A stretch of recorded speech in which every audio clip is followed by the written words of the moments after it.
माँ, आप तो इसे यहाँ ले आई हैं, पर ये यहाँ रहेगी कैसे? माँ, आप जानती हैं ना पापा को अगर पता चला इन सब बारे में तो वो कितना नाराज होंगे, मुझ पर भी और आप पर भी। माँ, और कहीं अगर उन्होंने इसे इस घर से बाहर निकाल दिया तो? माँ, बहुत मुश्किल से मैंने इसकी जान बचाई है, और मैं नहीं चाहता कि फिर से इसकी ज़िंदगी में कुछ ऐसा हो कि ये फिर से ऐसा ही कोई कदम उठाने पर मजबूर हो जाए। माँ, माँ, आप समझने की कोशिश करो। मेरे ख्याल से ना इसका उसी फ्लैट में रहना ही ठीक था। अभी तेरे पापा बाहर गए हुए हैं एक हफ्ते के लिए। अभी तो उनकी चिंता करना छोड़ दे। बाकी बाकी जो है ना, वो मैं संभाल लूंगी। तुझे सोचने की जरूरत नहीं है। एक अकेली लड़की का एक अकेले फ्लैट में रहना ये ठीक बात थोड़ी ना है। और वैसे भी तब जब इसके सर पर इतने सारे खतरे मंडरा रहे हो, इसके ससुराल वाले इसके जान के पीछे पड़े हो। देख बेटा, मुझे जो ठीक लगा मैं वही कर रही हूँ। और तू तू ना तू शांत हो जा। बेटा, मैं तुम्हें कोई सहारा नहीं दे रही हूँ। दरअसल तुम्हें काम चाहिए था ना, और मैं तुम्हें काम दे रही हूँ। क्या है ना कि मेरी तबीयत ठीक नहीं रहती, और मुझे ना अच्छा खाना खाने की आदत है। रोजी है इस घर में मेरी देखभाल करने के लिए, पर रोजी के पास ना 100 काम होते हैं। पूरे घर की जिम्मेदारी उसके ही सर पर होती है। तो अगर तुम मेरे खाने पीने का ख्याल रख लोगी ना, तो मुझे बहुत अच्छा लगेगा। आपका बहुत बहुत धन्यवाद मालकिन। आप मुझे काम दे रही हैं और इस घर में लेकर आई। आपका बहुत बहुत शुक्रिया। अगर तुम मुझे मालकिन की जगह माँ जी कहोगी तो मुझे अच्छा लगेगा। क्या है ना कि आदत नहीं है मुझे मालकिन वालकिन सुनने की। इस घर में बहुत सारे नौकर चाकर काम करते हैं, पर सब मुझे माँ जी ही कहकर बुलाते हैं। तो तुम भी अगर मुझे वही कहोगी तो मुझे अच्छा लगेगा। लगेगा कि शायद तुम मेरी कोई अपनी हो। जी, जरूर माँ जी। इधर से वो सामने वहाँ पर किचन है, वहाँ पर चली जाओ। वहाँ तुम्हें रोजी मिलेगी। मैंने रोजी को सब समझा दिया है। वो तुम्हें सारा काम और तुम्हारा कमरा दिखा देगी। जाओ। जी माँ जी। बेटा, तू मेरी बात समझने की कोशिश कर। तू उस लड़की को उस अकेले फ्लैट में रख रहा था। कभी तूने सोचा भी है कि वहाँ जहाँ एक बार उसे सुसाइड का ख्याल आ सकता था, वहाँ दोबारा उसे सुसाइड का ख्याल क्यों नहीं आएगा? इसका लोगों के बीच में रहना और काम में बिजी रहना ना बहुत जरूरी है, जिससे ये अपनी बीती जिंदगी को भूल सके। समझा ना तू मेरी बात? अब जा, तू भी अपना काम कर। आज से तेरी भी जिंदगी में ना आजादी हुई। आज से तेरे ऊपर भी कोई जिम्मेदारी नहीं है। इस लड़की की देखभाल मैं खुद कर लूंगी। ठीक है, तू जा। ठीक है माँ। रोजी दीदी की बेटी कितनी प्यारी है ये। कितनी मासूम सी है। आंटी, आप दाल बना रही हो, पर मुझे तो दाल अच्छी नहीं लगती। मैं तो दाल नहीं खाती। हाँ, मेरी बात सुनो। दाल में ना प्रोटीन होता है, प्रोटीन। उससे ना बच्चे बड़े होते हैं, लंबे होते हैं। तुम नहीं चाहती कि तुम लंबी और मजबूत बनो? अगर तुम दाल नहीं खाओगी ना, तो तुम छोटी सी रह जाओगी और मजबूत भी नहीं होगी, कमजोर रह जाओगी। कोई भी तुम्हें मार कर गिरा लेगा। हाँ। क्या? ऐसा क्या आंटी? तब तो मैं सिर्फ दाल ही खाऊंगी। हाँ। जी बेटा, खाने में ना 5 चीजें हैं जो बहुत जरूरी है खाने में होना। कार्बोहाइड्रेट, प्रोटीन, वसा, विटामिन और मिनरल्स। अच्छा, तो फिर मुझे क्या-क्या खाना चाहिए? ये कार्बोहाइड्रेट और ये प्रोटीन, वसा, ये सब कहाँ से मिलेगी आंटी?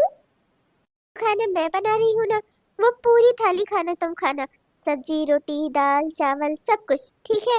और सलाद, जितना कुछ मैं तुम्हें दे रही हूँ ना, उतना सारा खाना खाना। फिर ना तुम मजबूत, लंबी और अच्छी बन जाओगी। और धीरे धीरे ना मैं तुम्हें बताऊंगी कार्बोहाइड्रेट किससे मिलता है, प्रोटीन किस खाने से मिलता है, विटामिन किस किस खाने से मिलता है। ठीक है? बस जो जो मैं तुम्हें कहूँ तुम वो खाना। वाह, ये तो बहुत अच्छी बात है। मैं ढेर सारा खाना खाऊंगी। नहीं बेटा, खाना ना हमेशा अनुपात में खाना चाहिए, ना ज्यादा और ना ही कम। मैं ना तुम्हारे लिए बिल्कुल परफेक्ट थाली निकालूंगी। ठीक है? जितनी तुम्हें भूख हो तुम उतना ही खाना, थोड़ा थोड़ा सब कुछ खाना। ठीक है? वाह, thank you so much aunty. कितना अच्छा होता आज अगर राहुल की जगह तुमने मुझे चुना होता। आज तुम इस घर में मेरी पत्नी की हैसियत से यही सारे काम कर रही होती। पर कितना अच्छा लगता मुझे, तुम पर हक होता मेरा। और आज आज तुम पर कोई हक नहीं है। तब पर भी ना जाने क्यों तुम्हें जब भी देखता हूँ बस देखता ही रह जाता हूँ। अपनी भावनाओं पर काबू नहीं कर पाता हूँ। तुमसे प्यार है या ये मुझे क्या हो गया? मैं क्यों हर बार इसमें खो जाता हूँ? न जाने ही वो कौन सी कशिश है इसकी आंखों में जो हर बार मुझे इसकी ओर खींच लेती है। मुझे ऐसा नहीं करना चाहिए। ये यहाँ मेरे भरोसे आई है और मैं बहक रहा हूँ। मैं ऐसा कैसे कर सकता हूँ? माना कि इसकी तस्वीर देखकर इससे बात करके मुझे इससे प्यार हो गया था, पर सिचुएशन को मुझे समझना होगा। ये मुझसे प्यार नहीं करती थी। ये तो मेरे दोस्त से प्यार करती थी, राहुल से प्यार करती थी, और इसने उस प्यार के लिए अपनी पूरी जिंदगी कुर्बान कर दी। और आज ये मुसीबत में है। मुझे इसका सहारा बनना है, इसका हौसला बनना है, इसके इसके इसके लिए खड़े होना है। पर पर मैं इससे प्यार नहीं कर सकता। वो अधिकार मुझे नहीं है, ये वो हक मुझे नहीं है, क्योंकि वो हक ये राहुल को दे चुकी है। भले ही राहुल आज इस दुनिया में ना हो, पर पर कोई और इसके दिल में समा जाए, इतनी इतनी शायद मेरी जगह नहीं, मेरी हैसियत नहीं। मुझे अपनी हैसियत में होना होगा, मुझे अपने औकात में रहना होगा। सुनो, ये लो, इसे पकड़ो। ये ये तुम्हारे कॉलेज का फॉर्म है। तुम अपनी आगे की पढ़ाई करना चाहती थी ना? तुम चाहती थी कि ग्रेजुएशन तुम कंप्लीट कर लो, उसके बाद आईएएस की तैयारी करना चाहती थी ना? तो ये तुम्हारे ग्रेजुएशन को पूरा करने का फॉर्म है। इसे फिल कर दो। मैं जाते समय इसे कॉलेज में देता हुआ जाऊंगा। आपको ये सब करने की क्या जरूरत है? मेरे सपने हैं, मैं पूरा करने की कोशिश करूंगी। आप पहले ही मेरे ऊपर बहुत एहसान कर चुके हैं। आप और अब आपकी माँ, आप लोगों ने मुझे इस घर में रहने की जगह दी है और खाने के लिए 2 रोटी मिल रही है। मुझे मुझे बस और कुछ नहीं चाहिए। देखिए, मुझे यहाँ रहने दीजिए आप लोग, और मैं यहाँ पर काम कर रही हूँ। काम करके जो पैसे मिलेंगे धीरे धीरे जोड़कर मैं अपनी पढ़ाई पूरी कर लूंगी। मुझे मुझे आप लोगों का और एहसान नहीं चाहिए। कोई एहसान नहीं है। मैं तो बस मानवता के नाते तुम्हारी मदद करना चाह रहा हूँ, बस, और कोई बात नहीं है। मदद के लिए आपका शुक्रिया, पर मैं अपनी मदद खुद कर लूंगी। मैं तो चाहता हूँ कि पढ़ लिख कर तुम कुछ काबिल बन जाओ। एक दिन जब काबिल बन जाना ना, आईएएस ऑफिसर बन जाना, लौटा देना मुझे मेरे पैसे, लौटा देना मेरी माँ का एहसान। हाँ ठीक है, हमें तुम्हें कुछ नहीं कहेंगे, पर अभी जो मिल रहा है ना उसे ले लो कृपया पूर्वक। अपनी जिंदगी में तुम्हें अभी अपने पैरों पर खड़ा होना है। ये जो तुम्हारा एटीट्यूड है ना, इसे बाद में दिखा देना मुझे। अच्छे से जानती हूँ आप मुझ पर इतना नाराज क्यों हो रहे हैं। देखिए, यहाँ आपकी माँ मुझे ले आई है, आप मुझे यहाँ नहीं लाने चाहते थे। आप नहीं चाहते थे कि मैं कभी भी इस घर में आऊँ। और आप बिल्कुल भी चिंता मत करिए, एक बार मैं अपने पाँव पर खड़ी हो गई ना, फिर मैं इस घर को छोड़कर हमेशा के लिए चली जाऊंगी। एक बार मेरा आईएएस बनने का सपना पूरा हो गया ना, फिर मैं कभी यहाँ नहीं आऊंगी, कभी आपको नजर नहीं आऊंगी। राशि, राशि बेटा, मुझे ना तुमसे एक जरूरी बात करनी है। क्या है ना कि अचानक से नितिन के बाबूजी घर आ रहे हैं, और बेटा वो तुम्हें अचानक से देख ले तो वो ये ठीक नहीं होगा। बेटा मुझे इसके लिए माफ करना, पर जब तक नितिन के बाबूजी घर में रहेंगे ना, तुम्हें घूंघट करके रहना होगा। तुम्हें इस तरह से मैं नितिन के बाबूजी के सामने नहीं ला सकती। मेरी बात समझने की कोशिश करना बेटा, प्लीज मेरी बात का बुरा मत मानना। कोई बात नहीं माँ जी, आप बिल्कुल भी चिंता मत करिए, मैं घूंघट करके ही रहूंगी। माफ करना बच्ची, पर ये जरूरी है। 4 महीने बाद। अच्छी, अच्छी। माँ, माँ, माँ। आज ही घर पर नहीं है। सुबह जब निकल रहे थे आप, तभी मैंने आपको बोला था कि छाता लेकर जाइएगा, मौसम खराब होने वाला है। पर नहीं, भीग कर आने का शौक था ना, पकड़ा लिया ना जुकाम। माँ जी घर पर नहीं है, पापा जी हैं, और वो अपना काम करके थक गए हैं और सो गए हैं। अच्छी, अच्छी। बीमार आदमी से कैसे बात की जाती है, ये भी नहीं आता तुम्हें? क्या खा की पढ़ाई लिखाई की है तुमने? मेरी माँ होती तो इतने में परेशान हो जाती हूँ, और एक तुम हो। अच्छी, अच्छी। मैं आपकी माँ नहीं हूँ, पहली बात। और दूसरी बात कि जो इंसान खुद से बीमारी बुलाए ना, उसके साथ मैं ऐसा ही बर्ताव करती हूँ। जब सुबह मैंने बोला था कि छतरी लेकर जाइए, तो क्यों नहीं ली थी आपने? तब तो बहुत बहुत हीरो बने थे ना। बुक तो आप फिर क्यों चिल्ला रहे हो फिर? अच्छी, अच्छी। तुमसे तो बात करना ही बेकार है। तुम कहाँ किसी की सुनने वाली हो? और ये जब बाबूजी सो रहे हैं तब क्यों घूंघट करके चल रही हो घर में? बहुत अच्छा लगता है क्या ऐसे चलना तुम्हें?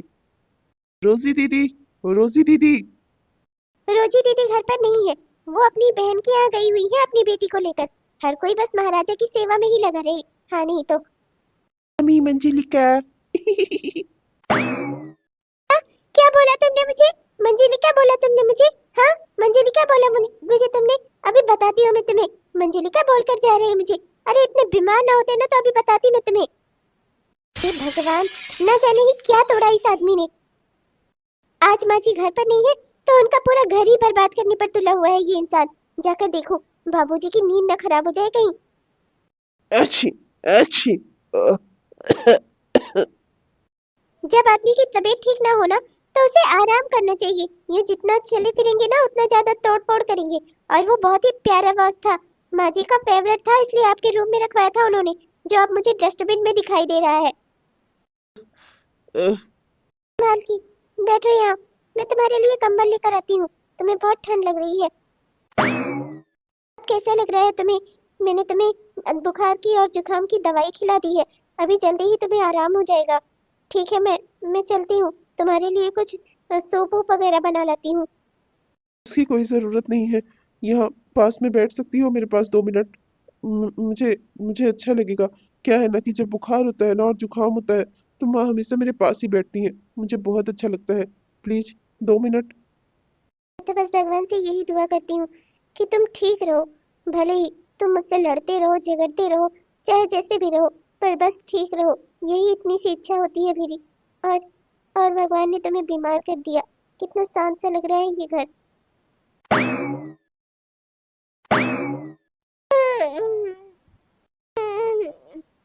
ठीक, ये तो अभी तक सो रहा है। पता नहीं इसका बुखार उतरा या नहीं। लाओ जरा छू कर देख लूं। भगवान का शुक्र है, दवाई ने अपना असर कर दिया और बुखार नॉर्मल हो गया। अब चलूं जल्दी से, 5 बज गए हैं सुबह के। बाबूजी कहीं ना उठ गए हो, और अगर किसी ने मुझे ढूंढा और यहाँ देख लिया तो ना जाने ही क्या हो जाएगा। मुझे यहाँ से चलना होगा। मैं इस घर में सिर्फ एक काम करने वाली हूँ, यहाँ की कोई मेंबर नहीं इस घर की। मुझे इस बात का ध्यान रखना होगा। जल्दी से खाना वाना बना देती हूँ, उसके बाद 10:30 बजे तो मुझे अपने कॉलेज भी निकलना है। तुम मुझसे चाहे कितने भी झगड़े क्यों ना करो, पर मैं ये बात हमेशा अपने ध्यान में रखती हूँ कि मेरी जान बचाने वाले तुम ही थे। भगवान तुम्हें लंबी उम्र दे, तुम्हें कभी कुछ ना हो जिंदगी में। राशि, तुम्हें तो मैं इस घर की मेंबर ही बनाना चाहता था, पर शायद तुम्हें और किस्मत को कुछ और ही मंजूर था। तुम्हें तो मेरा दोस्त राहुल पसंद था ना, इसलिए मैंने तुम्हें अपने दिल दिमाग से, अपनी यादों से हमेशा के लिए निकाल दिया था। अपने दोस्त का प्यार मैं उससे नहीं छीन सकता था। राशि, भगवान से यही दुआ करूंगा कि तुम हमेशा खुश रहो। तुम्हारे साथ लड़ने झगड़ने की बस एक ही वजह है मेरे पास। मैं चाहता हूँ तुम अपनी जिंदगी के पुराने बीते गम भूल जाओ और नई जिंदगी में आगे कदम बढ़ाओ। अपनी पढ़ाई लिखाई पर ध्यान दो, कुछ बनो, अपने लिए कुछ करो। तुमने अपनी जिंदगी की सारी उम्मीद ही खो दी थी।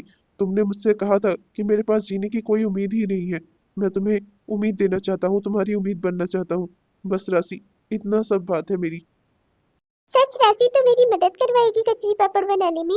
राशि, तुझे पता है मैंने ना कई सालों से ये सब कुछ नहीं बनाया है।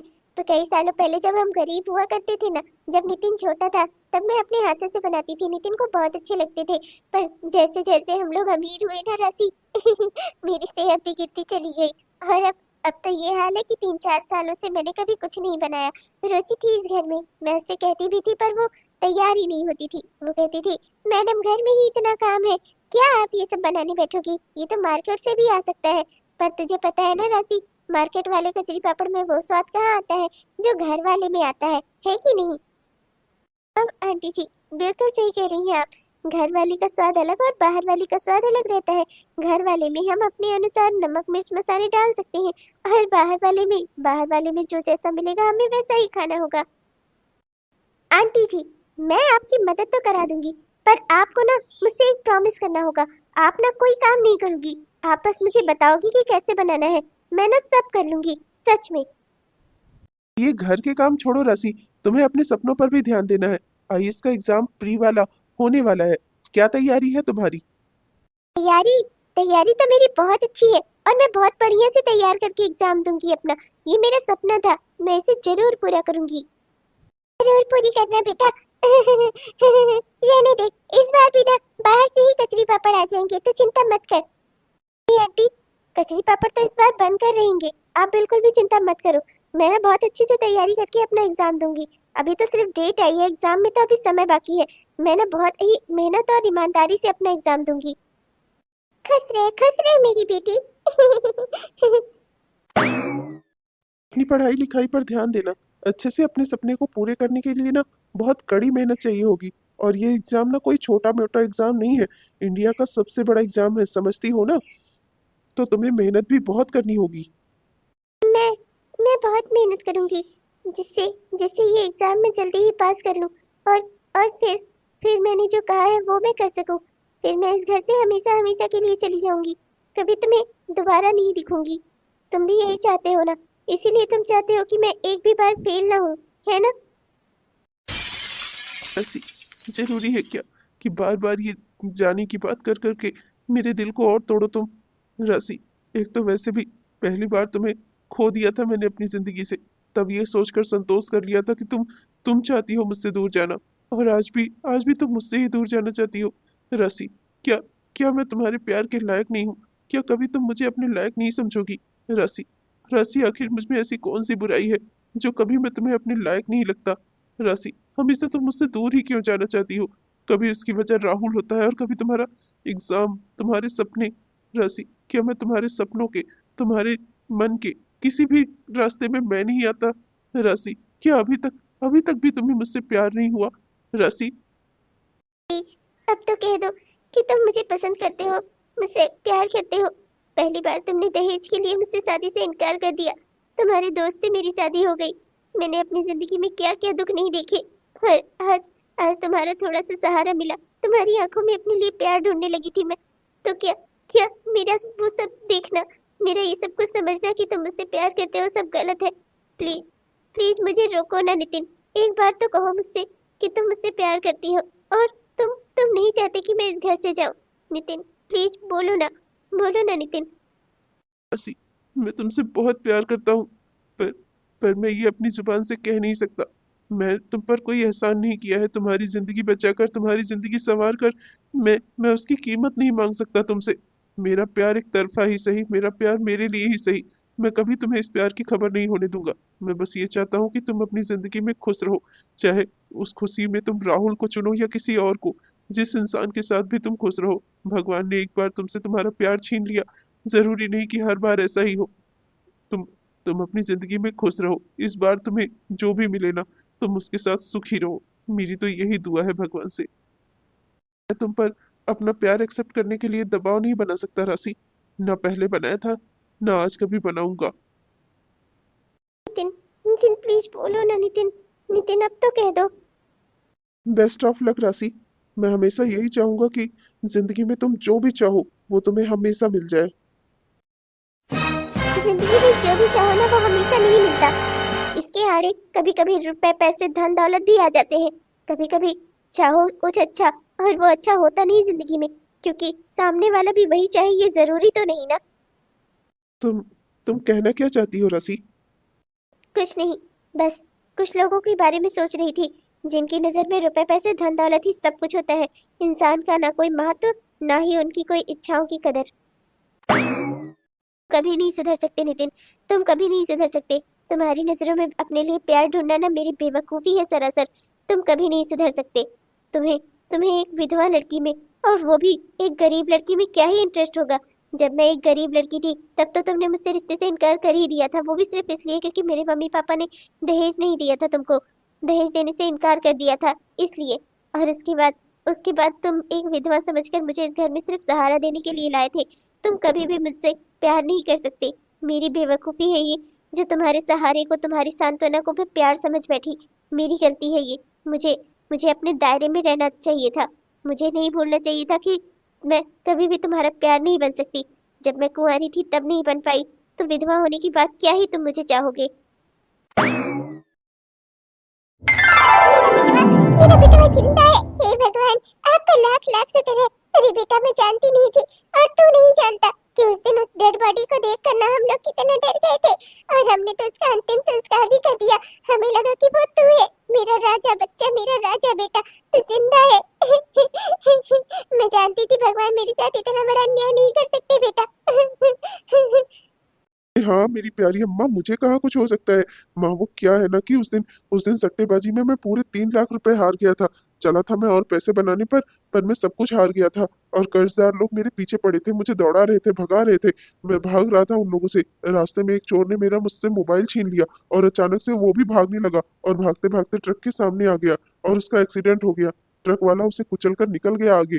फिर मैंने देखा वो मर चुका था, उसकी शक्ल पूरी तरह से बिगड़ चुकी थी। तो मैंने उसे अपने कपड़े पहना दिए और मेरा मोबाइल जो उसने छीना था उसके पास में रख दिया, और अपनी अंगूठी वगैरह, अपने जूते चप्पल सब उसे दे दिया, जिससे लोगों को लगे कि मैं मर गया हूँ और कर्जदारों से मुझे मुक्ति मिल जाए माँ। अब 4-6 महीने में तो सब कर्जदार भी इधर उधर हो गए। अब मैं आराम से अपनी जिंदगी जी सकता हूँ माँ। देखा ना आपके बेटे ने कैसा दिमाग लगाया।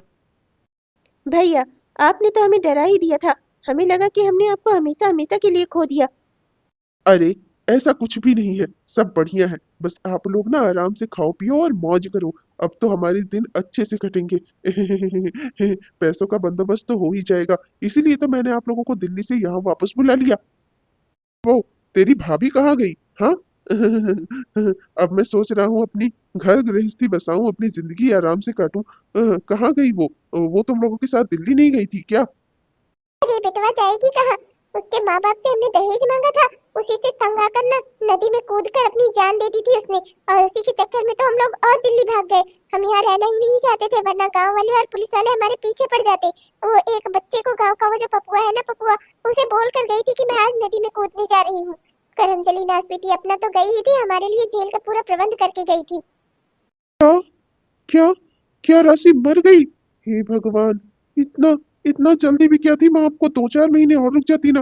अरे उसके घर वालों से दान दहेज तो हम निकलवा ही लेते। इतना परेशान करने की क्या जरूरत थी कि आप उसने आत्महत्या ही कर ली।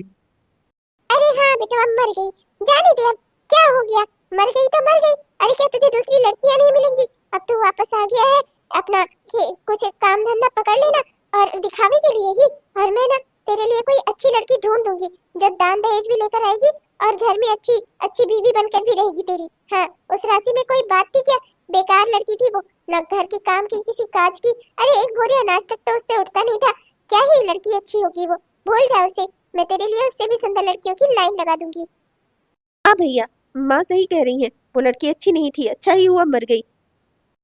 आपको पता है, जब आप इस दुनिया में, मेरा कहने का मतलब है कि जब लगा लोगों को कि आप मर चुके हैं, तो वो आपकी दोस्त को फंसा रही थी। अरे वो आपका दोस्त जो जो वो है ना, वो जो जिसने हमारे घर में राशन वगैरह भरवाया था, वो आपका दोस्त नितिन, वो उसे फंसा रही थी।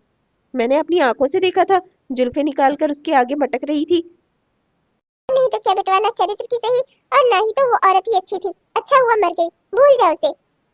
चलो माँ फिर ठीक है, लेकिन अब मैं आ गया हूँ तो फिर शादी वादी करवाओ मेरी। फिर घर में बहू तो होनी चाहिए ना। अरे घर वालों की आपकी सेवा पानी करे और गाय भैंस को देखे और मेरी बहन का काम कुछ घटे, है कि नहीं? कब तक मेरी बहन ही इस घर में काम करेगी? अरे इस घर की बहू को काम करना चाहिए। चलो राशि मर गई, कम से कम दूसरी लड़की तो ले आओ। हाँ हाँ बेटवा मिल जाएगी, चिंता मत कर। राशि मर गई, क्या ही कर सकते हैं। चलो कोई दूसरी नई लड़की से शादी कर लेंगे। इतना प्लान बनाकर, इतना खेल खेल कर नितिन से उसे छीना था मैंने, और और वो इस दुनिया में ही नहीं रह गई। बताओ तो जरा, जरा सा मैं कुछ दिनों के लिए इधर उधर क्या हुआ, वो मर ही गई मेरे पीछे।